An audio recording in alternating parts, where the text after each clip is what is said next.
Hi guys, as Rishi Sunak and the Conservatives face blunder after blunder regarding immigration, there are other parties seeking to make hay out of the situation. Of course, Reform UK being the principal one. Now, Reform UK posted on their social media page 6 points to stop the boats. So let's go through them. They're quite funny. The first one is declare national security threat. Now, I think this is a bit like a national emergency. Under a national emergency, the government have certain powers, emergency powers, such as confiscating property with or without compensation, being able to force people to stay or move from a certain location, and certain rights are rescinded during that period of time. So this could be something that Reform UK would be pushing for if they were ever in power. I don't see them getting into power, but this is all an attempt to reach out to disenfranchised Conservative voters, people who are upset with the Tories, people on the far right who used to vote for the Conservatives, who voted for Boris Johnson. Now that he's gone, they want to find a new home. And Reform UK is willing to accept everyone and anyone into their party. So this idea, first of all, having a national security threat, you would be rescinding people's rights, taking away people's rights in order to punish a few asylum seekers. That's basically what they wanted to do. And this leads into leave the European Convention on Human Rights. Once again, throwing British people's rights under a bus in order to punish a few asylum seekers. Now, the UK is not going to leave the European Convention on Human Rights. You don't leave the convention, you leave the Council of Europe. You don't apply the convention. But the Tories have been threatening to do this since probably 2012 or even sooner. They're not going to follow through with it, and Reform UK are not going to get into power, so Reform UK would not be leaving the European Convention on Human Rights. Also, even if they were to do that, or attempt to do that, it would run roughshod over the Good Friday Agreement. Now, I've yet to hear anyone from Reform UK mention the Good Friday Agreement when it comes to this attempt to leave the European Convention on Human Rights. So number 2 doesn't make any sense either. Number 3, zero illegals will resettle in the UK. What do they mean by illegals? Because technically the term that they're trying to find would be undocumented migrants. Now, if people are undocumented, they're no longer able to stay in the country. They generally are deported. People who have overstayed their visa, people who have committed a crime while, as an asylum seeker or during refugee status or as a migrant, they can be deported. So those people are generally deported anyway. What perhaps they're talking about is people claiming asylum, because it's not illegal actually to claim asylum in the UK. You can arrive by boat, it doesn't matter, and you make an asylum claim. That claim has to be processed.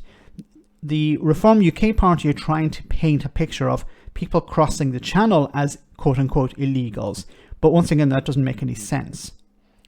Number 4, a new Department of Immigration staffed by believers.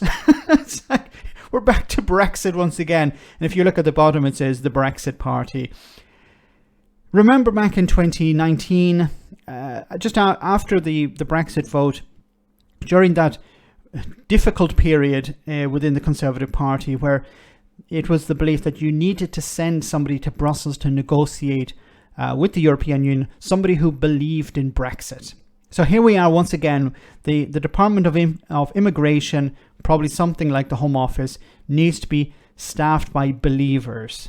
What the hell does that mean? Now, of course, the current problems the Conservatives have with deporting people or with Rwanda is because they're not following international law. They're not even respecting UK law. It's not that the Home Office staff, the civil service, want to stop the Tories from achieving their goals. It's they have to respect international and British law. The Tories don't want to do that. And of course, Reform UK wouldn't want to do that. So it doesn't matter who you put into the Department of Immigration. They have to follow international law or there'll be serious consequences. God. Okay, number 5, offshore processing centres in British overseas territories. Now, this could potentially be achieved, but how much would it cost? Imagine all the people that arrive in from Calais, they arrive in Dover, they arrive in Kent, they all have to be picked up and transferred to some overseas territory on the other side of the planet. How much would that cost? It would also require the infrastructure to be built there. How much would that cost? Of course, there's no costings for this. It's just a pie in the sky idea. And finally, number 6, pick up and take back to France. I've talked about this before. How do you achieve this? If the people don't want to stay in France, and France believes, well, these people don't want to stay here, why should we keep them? Then how do you take them back to France? I commented also, I think it was Ben Habib or someone from the Reform UK party who was saying, we just pick them up and take them back to France and drop them off in France. Yes, but you can't do that because the French authorities have to give you permission to dock. And if you're just dropping people off there, they're not going to give you permission to dock. But once again, we're talking about people who don't want to stay in France. They want to be in Britain because they speak the language or they have family or friends or whatever connections to Britain. Why would you want to force them to stay in France? So 1 through 6, none of these make any real sense. They're not something you could actually implement. And it's just once again an attempt to attract the far right who are tired of voting for the Conservatives and who feel betrayed over Brexit over to Reform UK. Let me know in the comment section, guys, what you think. As always, your comments are greatly appreciated. Thanks a lot.